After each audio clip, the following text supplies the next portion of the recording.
उज्जैनीच्या आजूबाजूला पसरलेल्या शक राज्यावर वरील योद्धेयांनी मालवगणाने स्वारी केली होती. इसवी सन पूर्व 57 वर्षाच्या आसपास उत्तम भद्राला मालवांनी वेढा घेतल्याचा उल्लेख सापडतो. शकांचा त्यावेळचा नावाजलेला राजा जो नहपान त्याच्या सैन्याने तो वेढा उठविणे मालवांना भाग पडले होते, परंतु त्याच्या मागोमाग मालवांच्या सैन्याने नहपानालाच त्याच्या शक सैन्यासह चारी बाजूंनी कोंडले. अर्थातच दोन्ही सैन्यांची तुंबळ लढाई झाली. तीत मालवगणाच्या सैन्याने शौर्याची पराकाष्ठा केली आणि रणात आजवर दुर्दम्य म्हणून नावाजलेल्या त्या शक सैन्याचाच काय तो संहार करून न थांबता त्यांचा रणधुरंधर म्हणविणारा राजा जो तो नहपान त्यालाच त्या लढाईत मालवांनी ठार मारले.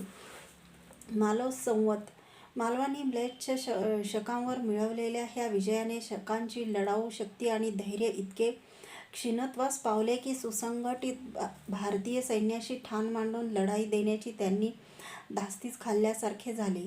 ह्या लढाईचा दुसराही एक उल्लेखनीय विशेष म्हणजे म्लेच्छांवर मिळवलेला आणि ज्याची कीर्ती भारतभर पसरली अशा ह्या आपल्या मालवगणाच्या विजयाचे चिरंतन स्मारक राहावे ह्यास्तव मालवगणांनी त्या विजयाच्या वर्षी एक नवा संवत चालू केला.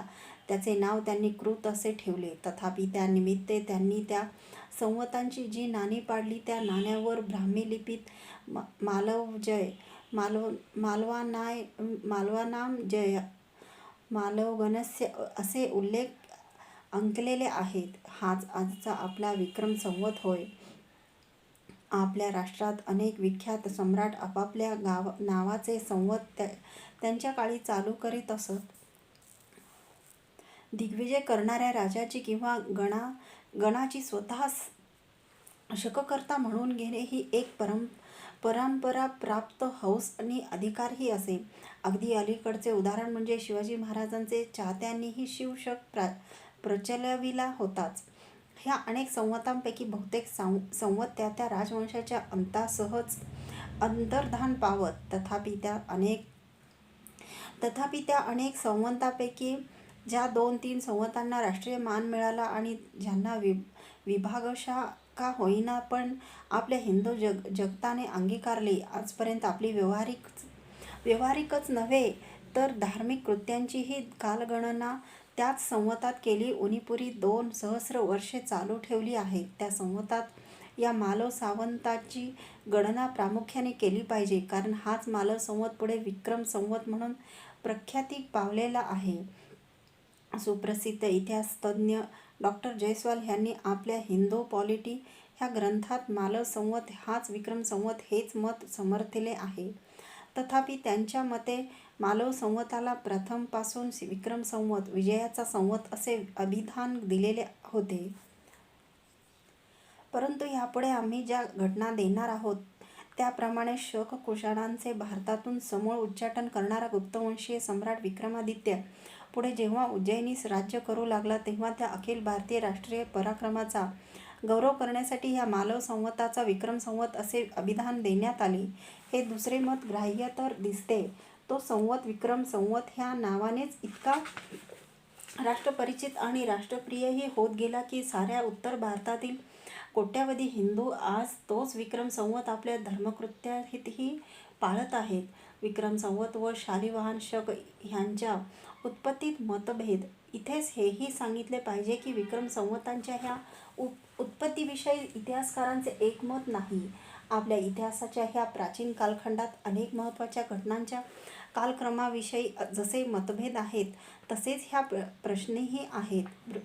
बुद्धजन्मासारख्या प्रश्नीसुद्धा 150 वर्षांचे अंतर भिन्न भिन्न इतिहासकारांनी मांडलेल्या कालात पडले. कनिष्काच्या कालावधीचीही तीच गोष्ट. कोणी तो इसवी सन 78व्या वर्षी राज्यावर आला असे समजतात तर कोणी तो इसवी सन 120 मध्ये राज्यावर आला असे समजतात.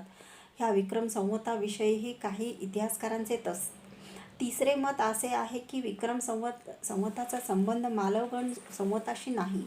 भारतात शिरलेल्या शकांचा एक राजा जो ओझोज पहिला त्याने इसवी सन पूर्व 58व्या वर्षी त्याचा म्हणून एक संवत चालू केला. त्यालाच पुढे जेव्हा गुप्तवंशीय सम्राट विक्रमादित्याने शक कुशाणांचा उच्छेद केला तेव्हापासून लोक विक्रम संवत म्हणून म्हणू लागले. चौथ्याही एक मत आहे की इसवी सन पूर्व 58व्या वर्षी विक्रमादित्य नावाचा एक पराक्रमी सम्राट जो त्या काळी तिकडे राज्य करीत होता त्याने शकांवर मोठा विजय मिळविला आणि त्या विजयाच्या स्मरकार्थ हा आपल्या नावाचा विक्रम संवत चालू केला. त्याच्या मालवगणाच्या मालव संवताशी किंवा शक राजा ओझीजच्या संवताशी काही एक संबंध नाही, परंतु अशा कोणत्या काळी होऊन गेलेल्या विक्रमादित्याचा उल्लेख शिलालेख प्रभृती संधानात नसल्यामुळे किंवा त्याने विक्रम संवत म्हणून पाडलेल्या कोणत्याही नाण्यांचा शोध न लागल्यामुळे ही पौराणिक आख्यायिका अद्याप तरी निश्चितपणा पाहू शकत नाही. तथापि यापुढे जर नवीन नाणक शिलालेखादी साधने उपलब्ध होऊन विक्रम संवताची दुसरी एखादी उपपत्ती अधिक विश्वासार्ह ठरेल तर ती आम्ही ग्राह्य मानू. जी गोष्ट विक्रम संवताची तीच गोष्ट शालिवाहन शकाची. ह्याविषयी पहिल्या मताचे पुरस्कर्ते म्हणतात की हिंदुस्थानातील कुशाणांचा पहिला राजा विमा कॅडफाइसेस ज्यास आपले लोक शकच म्हणत हा इसवी सन 78 राज्यावर बसला तेव्हा त्याने हा शक चालू केला. परंतु दुसऱ्या पक्षाच्या मते इसवी सन 78 मध्ये विमा कॅडफाइसेस हा राज्यावर बसलेला नसून कुशाणांचा त्याच्या पुढचा राजा कनिष्क हा राज्यावर बसला होता. त्या सम्राट कनिष्काने आपल्या राज्यारोहणाच्या स्मृत्यर्थ ही शक कालगणना चालू केली.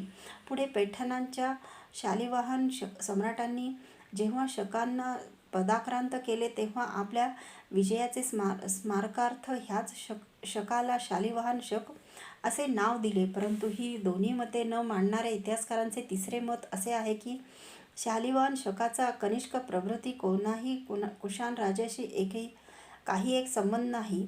इसवी सन 78च्या आसपास शालिवाहनातील गाथा सप्तशली लिहिणाऱ्या हाल नावाच्या राजाने स्वतःच गुजरात सौराष्ट्राकडील एक क्षत्रपावर एक मोठा विजय मिळविला आणि त्याचे स्मारक म्हणून हा शालिवाहन शक चालू केला. इथे याविषयीची अधिक चर्चा करण्याचे कारण नसल्यामुळे शक संवताविषयी केलेल्या वरील त्रोटक उल्लेखावरून प्रस्तुत विषयापुरत्या 2-3 महत्त्वाच्या गोष्टी तेवढ्या प्रामुख्याने उल्लेखल्या की पुरे आहे. त्यात अशा: 1. संवत्सराविषयीच्या इतिहासज्ञांच्या मतभेदातील कोणतेही मत ग्राह्य तर हे सत्य वादातीत ठरते की ह्या दोन्ही कालगणना शक कुशाणांवर भारतीयांनी समरांगणात मिळवलेल्या निर्णायक विजयांच्याच द्योतक आहेत. शक शब्दापेक्षा संवत हाच शब्द आपल्या भारतीय कालगणनेत अधिक स्वीकारार्ह आहे. वेदकालापासून संवत्सर संवत हे शब्द कालगणनेसाठी आपण योजित आलेले आहोत. एक शब्द त्याअर्थी सहसा योजलेला आढळत नाही.